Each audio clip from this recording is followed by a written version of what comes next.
People really misunderstand compassion and they think that it's this fluffy feeling that you're just supposed to do whatever feels good and just this kind of be kind to yourself. I think it unfortunately has become this just do whatever you want, right? And for people who've grown up in the evangelical world or even in certain Christian spaces can just be allergic to that kind of those kind of phrases. And one thing I say is, even with that, the first thing about compassion is being curious, because it's really, really hard to be curious and judgmental at the same time. And we know that being judgmental kind of breeds and leads into self-criticism.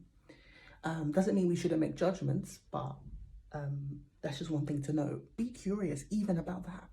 Like, if the phrase being kind to yourself makes you feel a bit like icky or a bit like threatened, like it's something that's going to harm you, be curious about that. Like, be curious about how that's helped you survive, what function that might have served for you. Because yeah, whenever I say be kind to yourself, I do know that there will be people who will be thinking, who will be having like a threat response to that, because that feels really unsafe and that feels like it's going to be a slippery slope to Sheol. So yeah, just even be curious about that.